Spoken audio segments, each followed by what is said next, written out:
A resposta foi boa, que eu contei historinha. Boa, muito boa. Candidato Fernando Mitre aqui, fazer uma pergunta para o senhor. O senhor está ao lado do candidato Aldo. O candidato Aldo falou bastante sobre licenciamento ambiental, falou sobre destravar o Brasil. Eu queria saber a sua opinião sobre essa pauta em específico do candidato Aldo e no que os senhores, por exemplo, que têm posições até antagônicas em muitos temas, poderiam ter consensos. Olha, com certeza eu poderia ter consenso com o Aldo na questão ambiental. O Código Florestal que ele participou foi uma vitória do Brasil e nós defendemos ele abertamente. Inclusive, boa parte da nossa política de meio ambiente é fazer valer o Código Florestal, que é bom para o agricultor e é bom para o conservacionismo brasileiro. E o ponto 2, o licenciamento ambiental, foi uma pauta que nós defendemos quase que sozinhos ao longo dos últimos anos do debate público, até porque o relator do tema foi o Kim Kataguiri, pelo maior período em que o relatório foi elaborado. Tanto que tiraram o relatório da mão do Kim só por birra do Bolsonaro, que era presidente ali naquele período. Tá? Mas o licenciamento ambiental, ele é muito bom, ele é necessário, ele destrava muitos investimentos, ele acaba com a insegurança jurídica e ele vai permitir que inúmeros setores que o Brasil tem receio em investir, área de infraestrutura, área de mineração, área de energia, e possam começar a colocar dinheiro aqui. Isso com uma política que reduza a taxa de juros aqui no Brasil, uma política fiscal eficiente, vai permitir que o Brasil vire um canteiro de obras. E nesse sentido, não sei se o nosso amigo Aldo aqui concorda, o Brasil sai vencendo. Acho que é uma boa ferramenta que nós temos à disposição para destravar o Brasil numa parte que é bem dramática em infraestrutura. Ali perto de Fortaleza são 2.500 empregos, cara. Porra! Tudo bem, a gente está pensando na parte de emprego, mas a gente tem que pensar na economia da informação. Eles estão hoje com a economia da informação para eles e a gente fica no zero. Essa é a questão. O Brasil vai recepcionar isso. Essa é uma discussão que está ocorrendo hoje nos grandes centros do mundo. Tem regra, 10% da capacidade para mercado interno, energia de fontes renováveis, tá?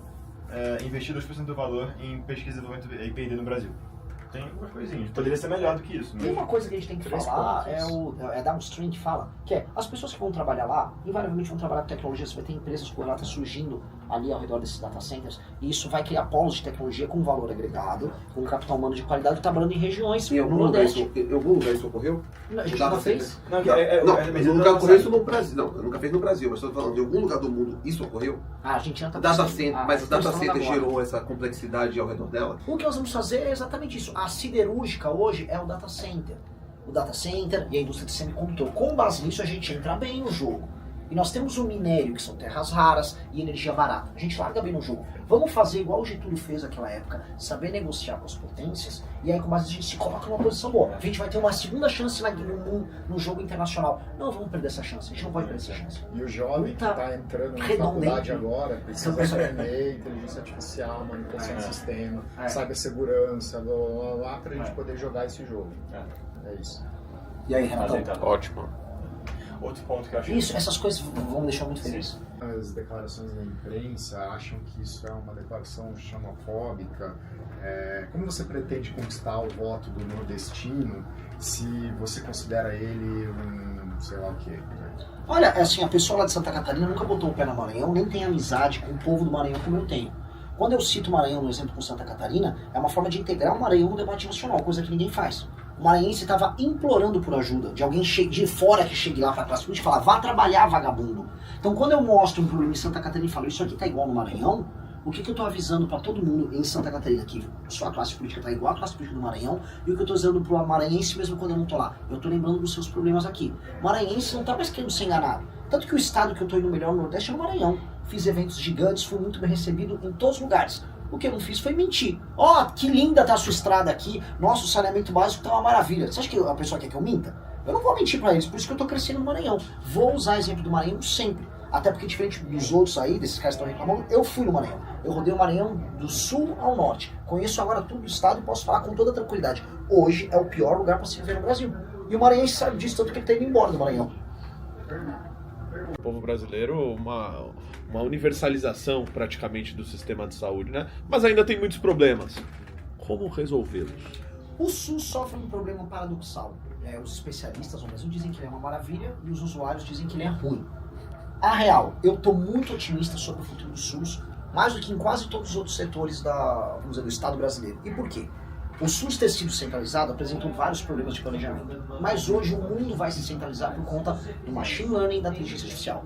E o projeto que nós temos para colocar inteligência artificial, para criar um aplicativo, para colocar o prontuário único e digital, para recuperar o problema das filas do SUS, que são terríveis, as filas para fazer exame, para usar a força de trabalho de médicos ao redor do Brasil sendo chamados para fazer telemedicina, para você dimensionar os estoques que vão ficar separados pelas regiões, evitando perdas e fazendo com que o remédio fique perto das pessoas que precisam, para evitar o desenvolvimento de doenças, dado que você tem um prontuário único e o machine learning ajuda a entender como uma doença vai se desenvolver, por exemplo, uma pessoa que tem diabetes, uma doença crônica, isso vai representar não só um ganho econômico para o SUS, a gente vai poder fazer muito mais com menos, do que a gente vai fazer uma melhora colossal na vida das pessoas. O que eu aviso para as pessoas é, se você não acreditou no SUS até agora, de fato eu entendo você, porque você já deve ter sofrido, pegado fila, demorado para fazer um exame, demorado para fazer cirurgia. Só que o futuro do SUS será brilhante.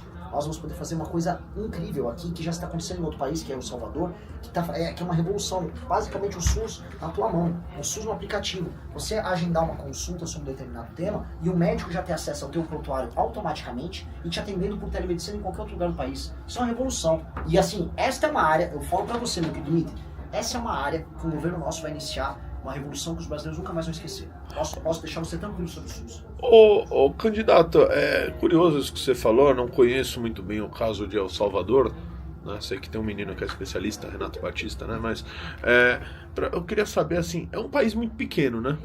É um país, o Brasil tem dimensões continentais, né? Então os desafios também são um pouco mais complexos, imagino, do que resolver, por exemplo, ali num país pequeno. Imagino que esse sistema, pelo que o senhor disse, tem ido muito bem, né? Mas como fazer isso em dimensão estratosférica, né, que nós temos aqui no Brasil? Existe uma coisa chamada razão e proporção. Ela é bem interessante. Os nossos problemas já são também proporcionalmente maiores que os de El Salvador hoje, né? Então a solução também será proporcionalmente maior. Esses problemas de escala, esses problemas ligados a um território muito grande, a ausência de médicos em determinadas áreas, a ausência das policlínicas nas cidades polo em certos estados que não têm capacidade financeira, vão poder ser mitigadas em parte, por exemplo, através da telemedicina. A telemedicina que você vai pegar, basicamente um estoque de médicos disponível em todo o país, e aí eventualmente uma pessoa no Amapá poder, via teleatendimento do nosso aplicativo, ter consulta com o médico que está em São Paulo, isso vai facilitar muito. Especialmente se esse médico tiver acesso ao prontuário único digital. E mais, com o auxílio do machine learning, da inteligência artificial, já entender determinados padrões na área de saúde sobre aquela pessoa, padrões sobre consultas anteriores que ele teve, eventuais doenças crônicas que essa pessoa teve.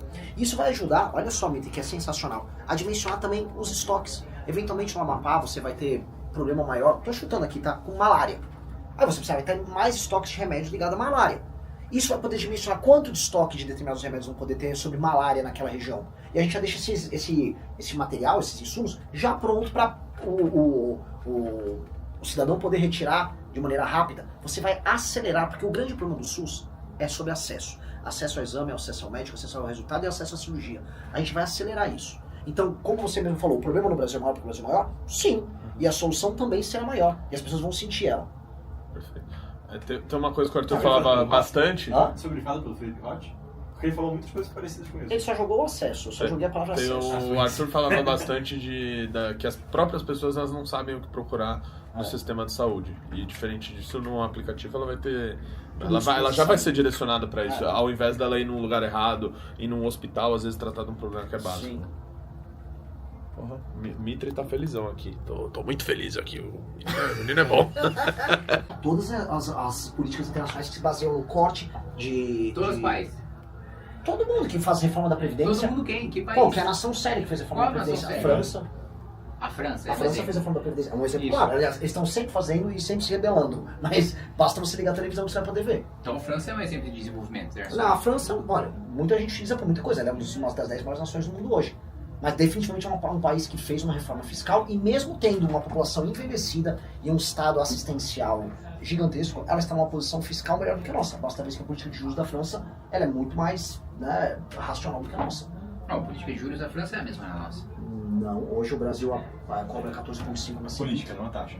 a taxa. Mas posso falar que a política nossa é cobrar juros altos para você poder trazer dinheiro, para você poder fazer o giro da dívida. Acho que a França não precisa disso. Então a França é o seu modelo de desenvolvimento? Não é. Ah, entendi. Porque o primeiro país que te vem à cabeça quando eu te pergunto qual que é o país comparável de modelo fiscal é a França. Curioso. Não. É o país que eu trouxe como exemplo para quem faz reformas fiscais que são necessárias. Você pediu um exemplo de reforma fiscal. Uma é uma reforma da Previdência. E um país que vive fazendo reforma da Previdência é a França. Sim, mas até aí, reforma da Previdência, É todo mundo faz e faz em modelos diferentes. É um dos Fazer elementos. reforma da Previdência em si não significa nada. É um dos A França é um dos elementos do melhores. pacote fiscal. É um dos elementos de um pacote fiscal funcional. Se eu vou explicar para você a situação brasileira, os países nem precisam fazer o que o Brasil faz, porque o Brasil inventa coisas. A gente indexou, por exemplo, o salário mínimo, a aposentadoria e ao BPC. E ao você fazer isso, que não é uma experiência comum internacionalmente, foi apenas populismo brasileira, a gente criou uma bomba fiscal que fica aumentando o tempo. Tanto que hoje as pessoas têm medo, né, os gestores públicos têm medo de aumentar o salário mínimo, porque ele faz estourar as contas públicas. Isso prejudica o trabalhador e gera Não teve inflação. medo, não. Ele manteve política de aumento real durante todo esse tempo, com plano emprego e crescimento de PIB. E enquanto isso aumentou os impostos, jogou essa carga para cima de todo mundo. Aí a pessoa, Não, ela